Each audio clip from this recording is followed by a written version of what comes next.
listen, we were at my dad's house and we were like talking about Time magazine.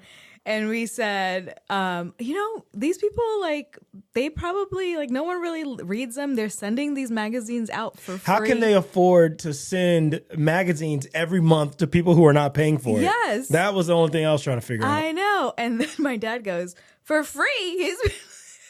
I've been paying for those magazines to show up at your house for years. They kept following us. It went from Florida to, oh my God. To multiple addresses.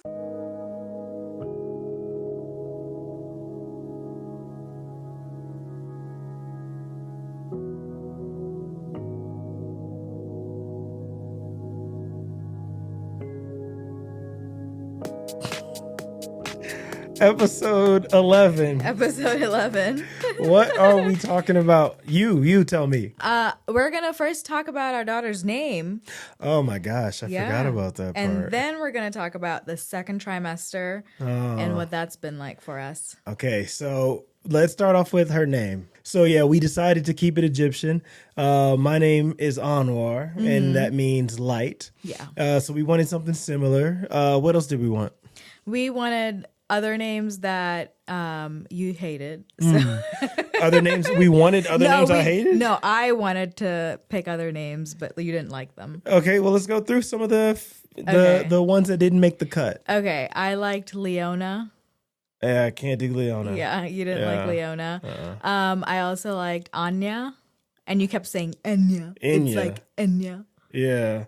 No, because I had this one friend from in Houston, Texas.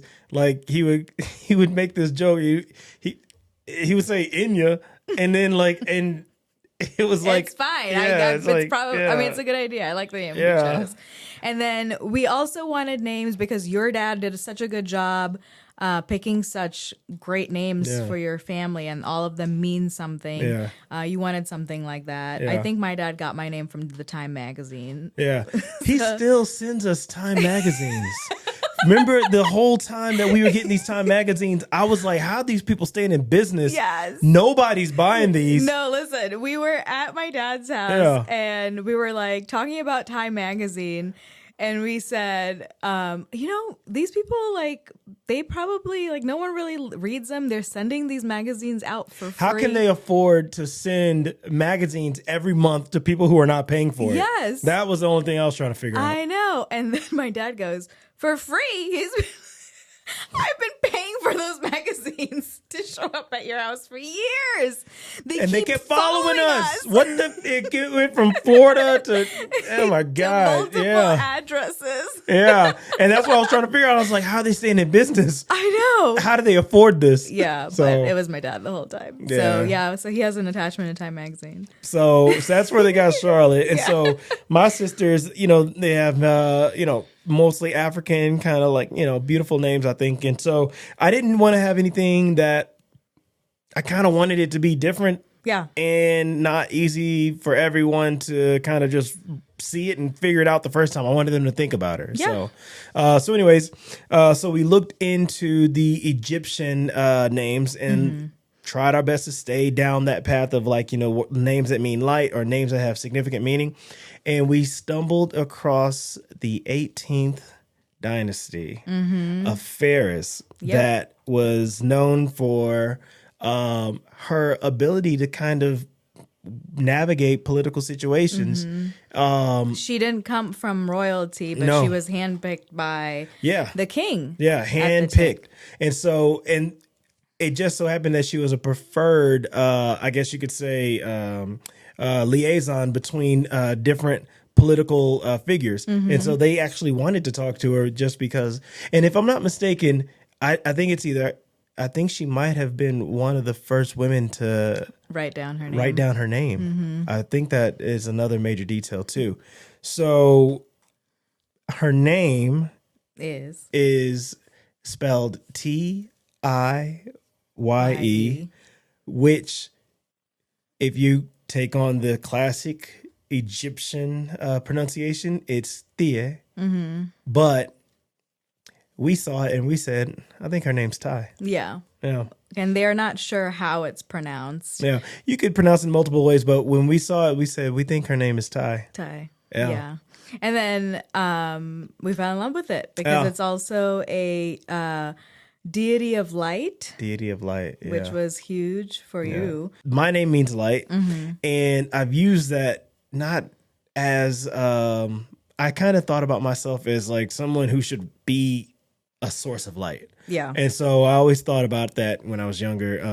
And it's because I had to write a paper about my name.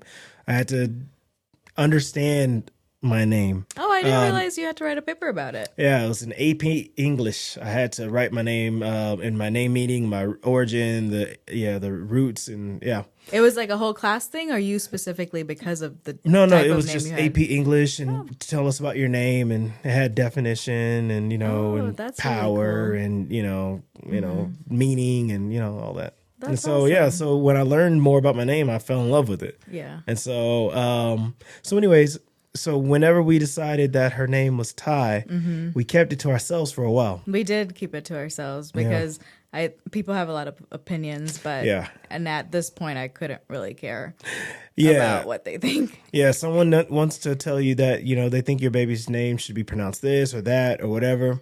And for me, it doesn't matter. My name's Anwar. No one pronounces it right. It's even when Anwar. they pronounce it Anwar, Omar.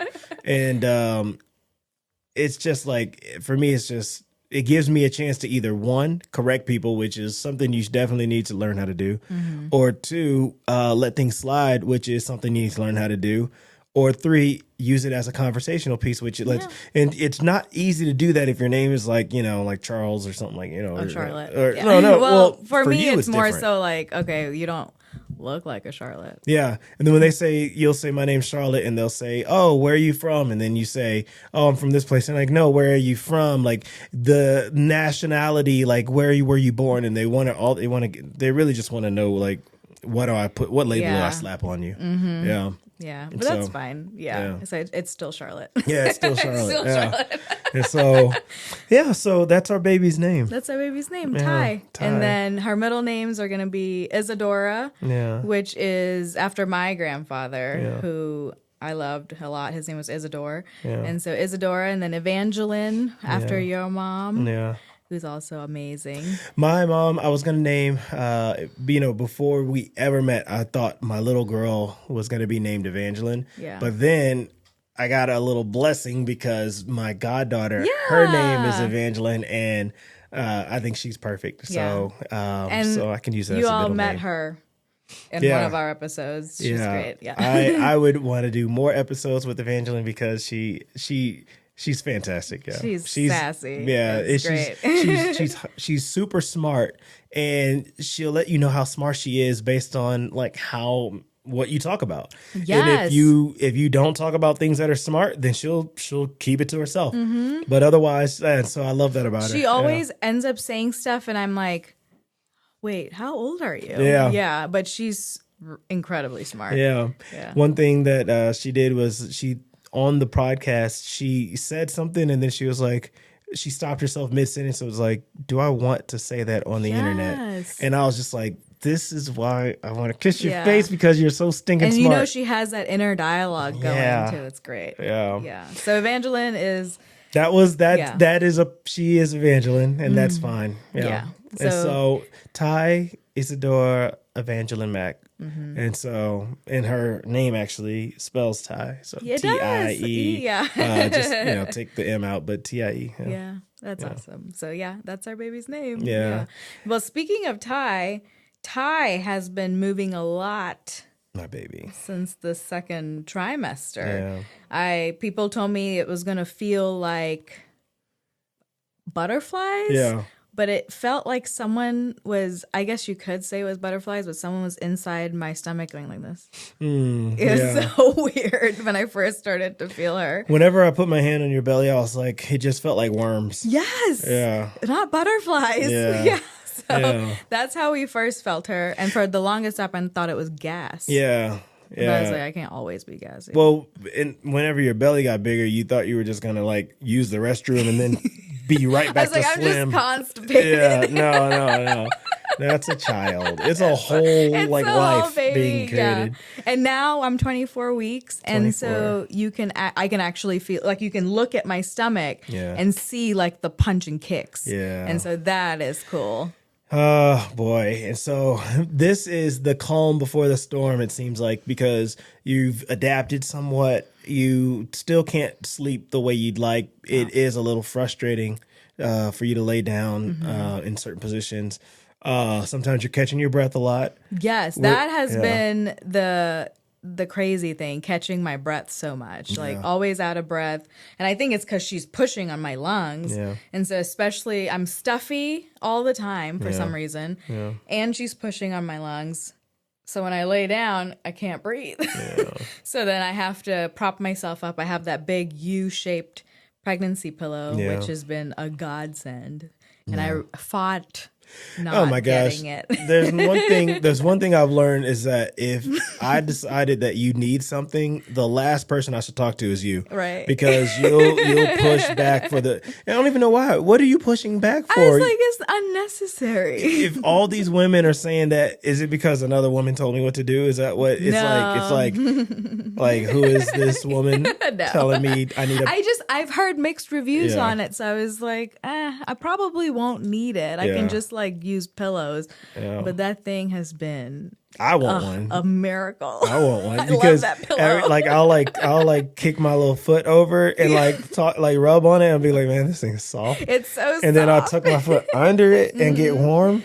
I know. Nice. It's the best. Yeah. I don't even need pillows for my head because it's perfect. Are you going to keep it for after the baby? Are you going to keep it after the pregnancy?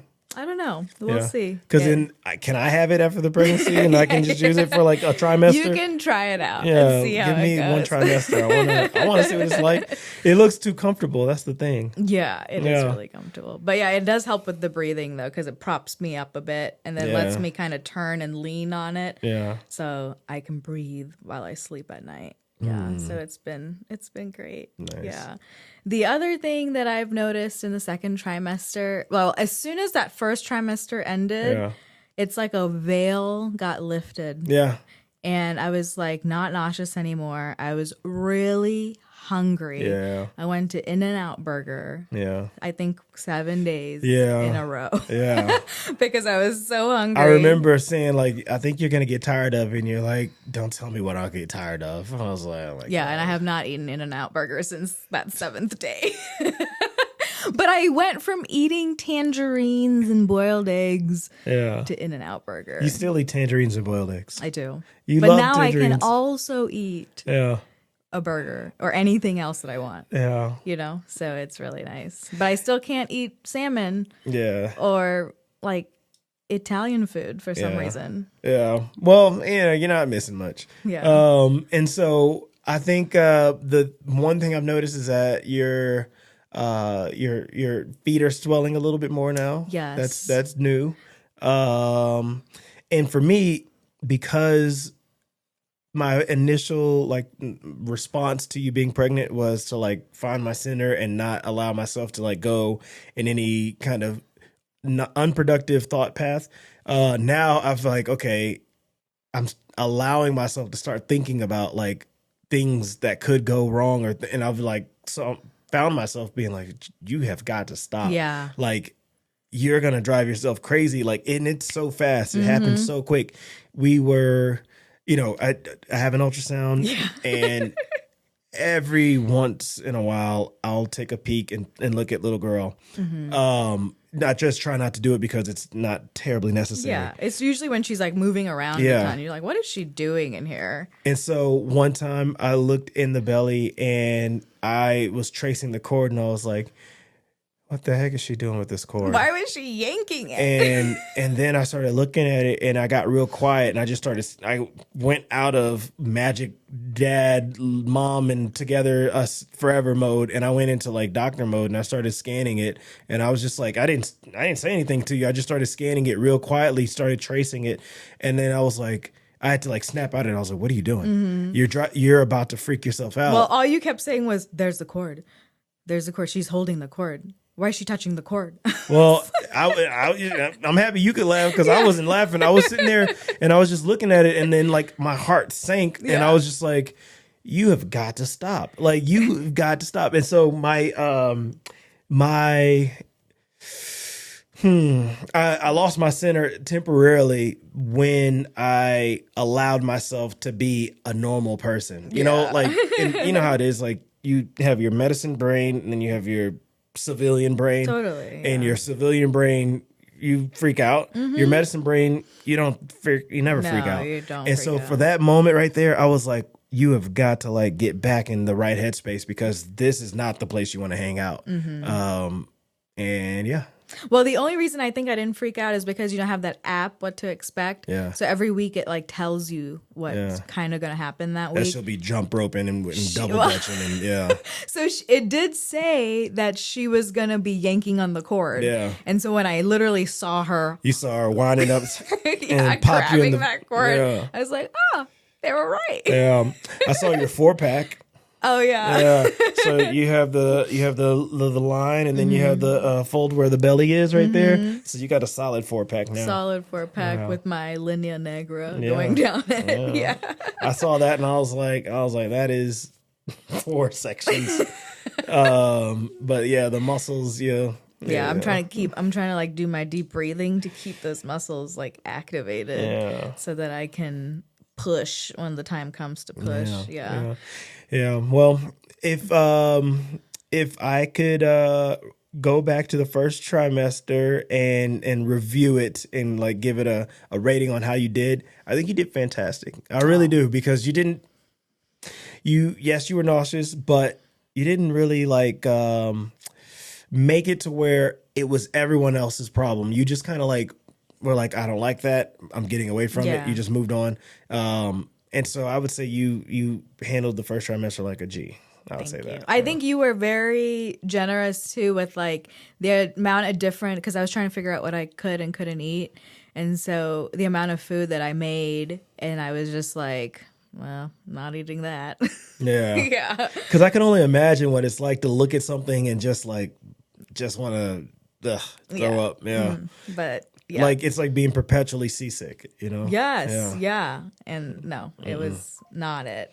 So second's been much better. Now that it's coming to the end of the second, I am much more tired than I was initially at the beginning of the second trimester. So I don't really have very much energy, especially at the end of the day. Yeah. But it's way better than being nauseous. Yeah, we have ultrasound scans coming up, and so we're going to get some updates, and they'll take more pictures, and they'll probably ask us what the baby's name is, and we'll be like, fine, we'll tell you, because we've been telling them to back off, okay? Yes. Stop asking. We have no idea. We didn't say back off. We just didn't know. Yeah, we really didn't know. Yeah. And then, and I guess I can give you my review on your second trimester. You've been crushing the second trimester. So 2 trimesters, you've been knocking them out. Yeah. And you're the most beautiful pregnant lady ever. You hold the little belly like perfectly. It's like you look great. Your dresses look great. Thank you. Right? You know that. Your dresses look great. You're glowing in like a goddess-like way.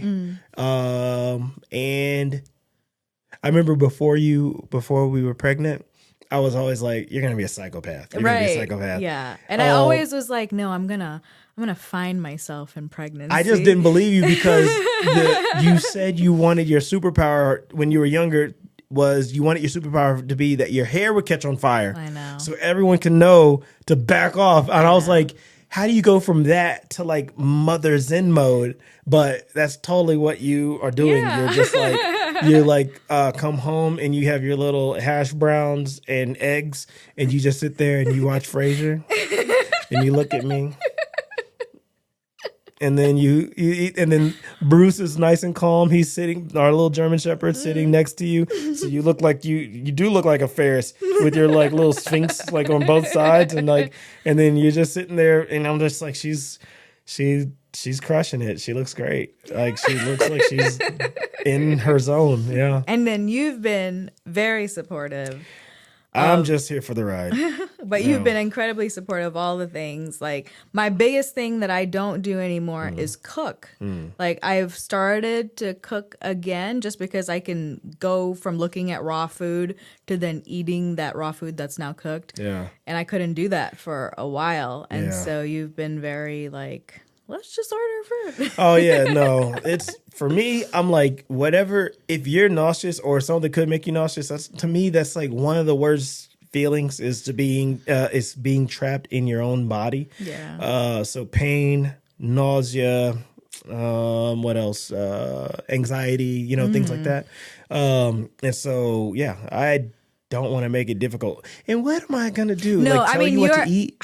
No, but I'm just saying, like, I think it's more like internalized because I like cooking for you, it's like how I show my love, and so that when I can't, I'm like, I gotta make him a sandwich or something. Yeah, but you don't. I know. Yeah, I don't even want you like bringing food. Sometimes you bring food to the office, and I don't even want that. You're like, why did you make this unnecessary trip? Yeah. No, I don't want you on the road unless you have to be. Like, I really want you to minimize all risk. That's really. I know. That's all I care about. But I also feel like I've slowed down so much, because I'm so used to like going and doing things and having a day planned and going to like not really wanting to do anything and just like relaxing and being tired all the time. I'm just like, oh, I got to do something. Well, another reason is like you push too hard and resources are now allocated away from the baby, and so.